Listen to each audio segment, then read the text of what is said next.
Quer duplicar o valor da sua assinatura? Agora assinar o Observador dá acesso a todos os conteúdos e benefícios e ainda há uma anuidade ACP Bronze grátis. Terá vantagens que vão desde plano de saúde gratuito a descontos em combustível. Esta é uma assinatura que vale por duas. Assine hoje em observador.pt com 45% de desconto. Vamos às notícias.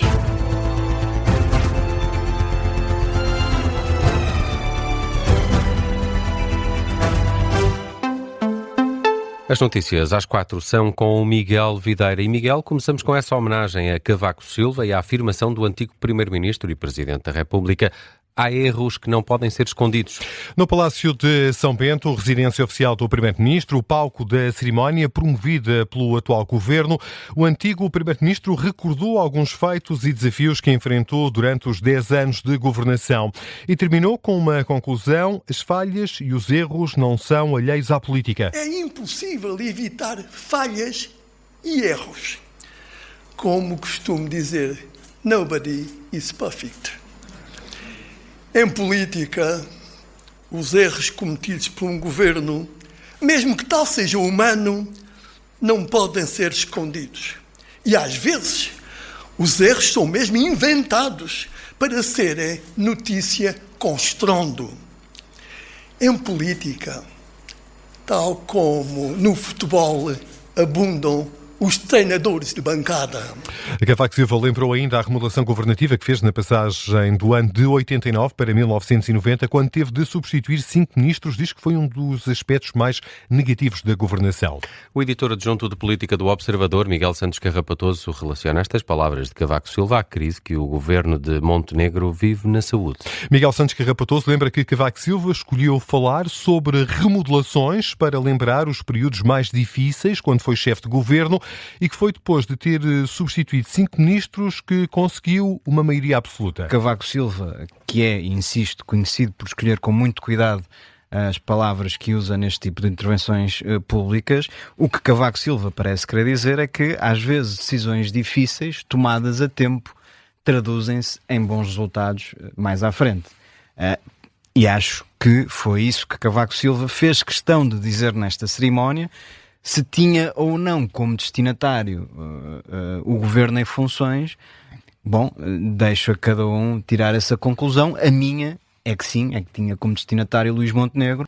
O editor adjunto de política do Observador, Miguel Santos Carrapatoso. O Observador noticiou esta semana que Luís Montenegro aponta um prazo para reavaliar a continuidade da ministra Ana Paula Martins, dezembro, depois de fechado o capítulo do Orçamento do Estado. E Luís Montenegro também participou nessa homenagem a Cavaco Silva. Sim, e dias depois de se afirmar como sacarneirista, Montenegro assegura que é, na verdade, um cavaquista. Que do ponto de vista da inspiração governativa, da forma de estar, lidar e executar a tarefa de coordenação do governo, a nossa e a minha referência e inspiração é precisamente Aníbal Cavaco Silva.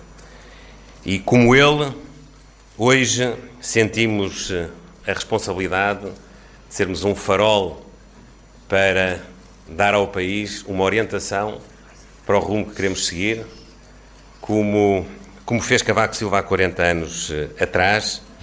Um exemplo para Luís Montenegro, o Primeiro-Ministro, inspirado pelo trabalho de Cavaco Silva, defende que há um país antes e depois do ex-Primeiro-Ministro e Presidente da República. Miguel, vamos a um novo balanço da Proteção Civil a propósito do mau tempo das últimas horas.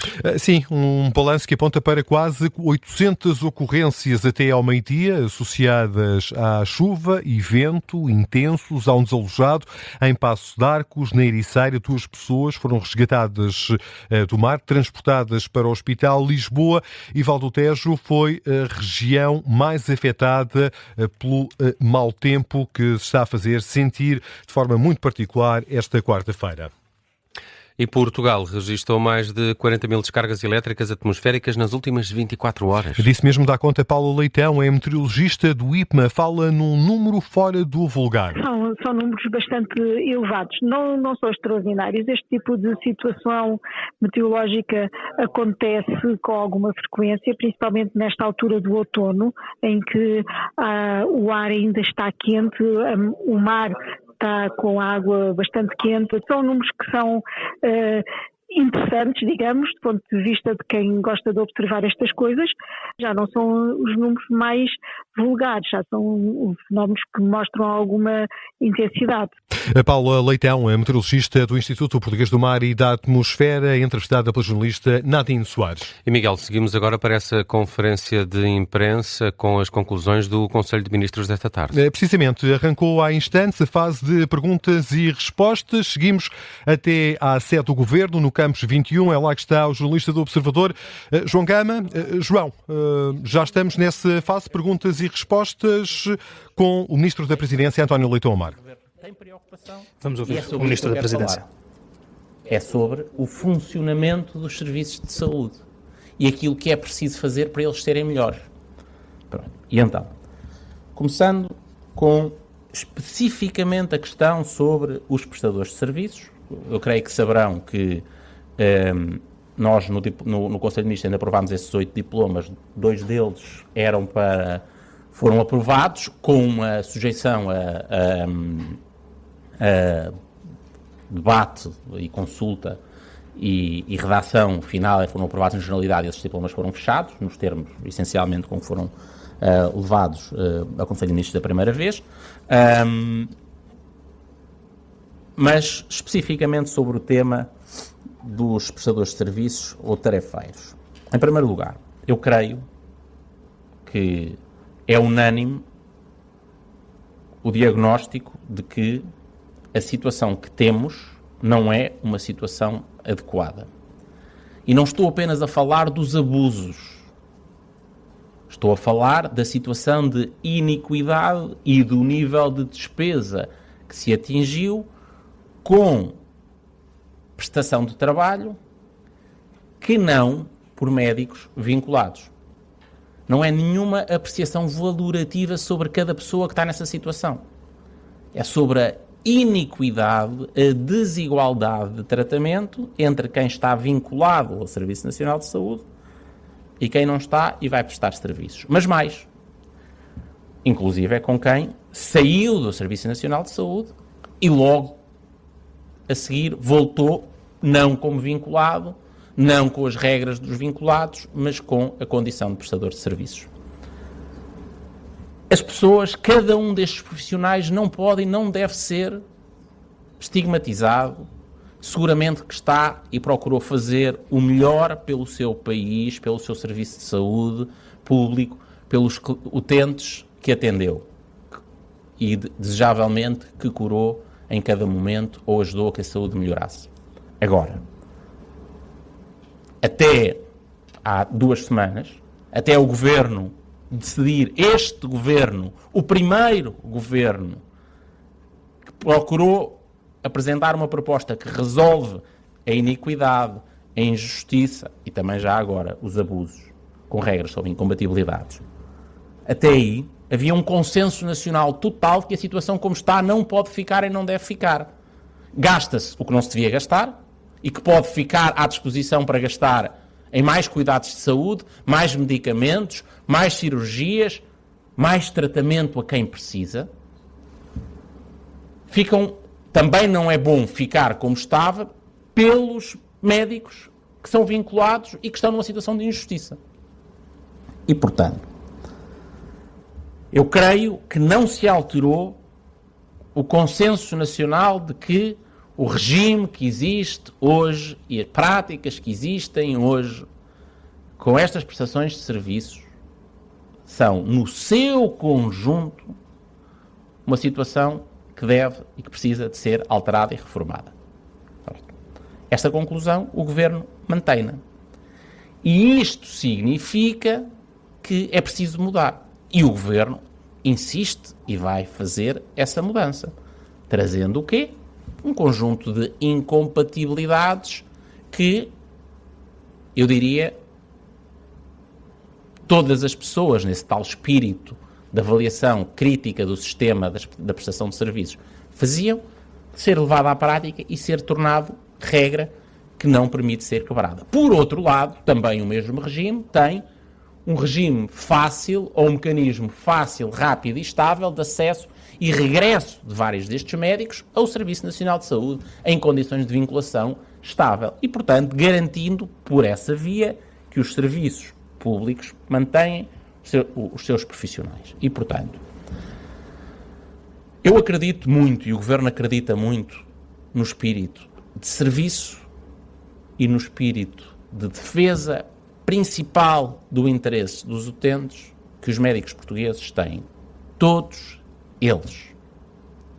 Naturalmente, que é compreensível que quando exista um regime que muitos, olhando de fora, praticamente todos aqueles que conhecem a área, todos os partidos criticaram o regime que existe, e finalmente um governo com coragem e uma ministra com coragem altera esse regime para um regime que tem mais equidade, justiça, valorização do SNS e da posição de médico vinculado ao SNS, que nesse momento essas alterações possam ser desconfortáveis e não apreciadas por alguns que sentiam que a situação lhes era pessoalmente. A resposta de António Leitão Amaro à ameaça de protesto de mais de 1 milhar de médicos tarefeiros, uma notícia de hoje do Jornal Público, já quanto às notícias sobre uma vontade de demissão de Ana Paula Martins, o Ministro da Presidência rejeitou fazer qualquer comentário.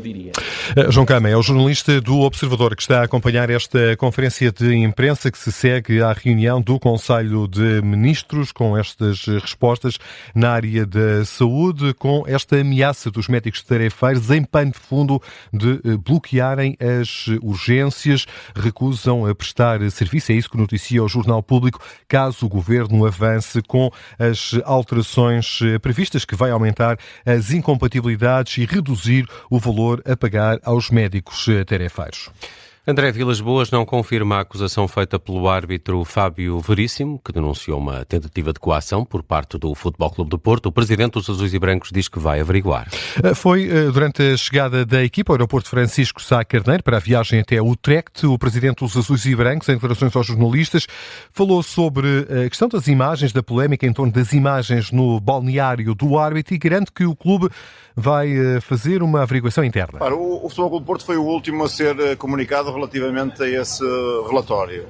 Um relatório que é simples, no qual vamos ajudar os órgãos competentes na sua avaliação. O Futebol Clube do Porto também fará a sua averiguação interna relativamente aos factos e a partir daí tomará as devidas consequências. O Presidente do Porto aproveitou para responder às críticas feitas pelos candidatos à presidência do Sport Lisboa e Benfica. Eu, relativamente ao Benfica, compreendo que estejam em campanha eleitoral, compreendo que os dois candidatos se queiram gladiar insultando o Futebol Clube do Porto. O Futebol Clube do Porto não tem nada a ver com as eleições do Benfica. Agora eu recomendo aos dois que se preocupem um pouco mais com o seu rival da segunda circular, porque há muito tempo que o Sporting tem o presidente do Benfica no bolso. André Vilas Boas, o presidente do Futebol Clube do Porto, em declarações na partida da equipa para Utrecht, nos Países Baixos. O Porto joga amanhã mais uma partida a contar para a Liga Europa. E que vai ter relato em direto aqui na Rádio Observador. Temos ainda outras notícias em destaque a esta hora, Miguel? Temos o líder do CDS-PP na Madeira, José Manuel Rodrigues, declarou hoje o apoio à candidatura de Henrique Gouveia e Melo à presidência da República.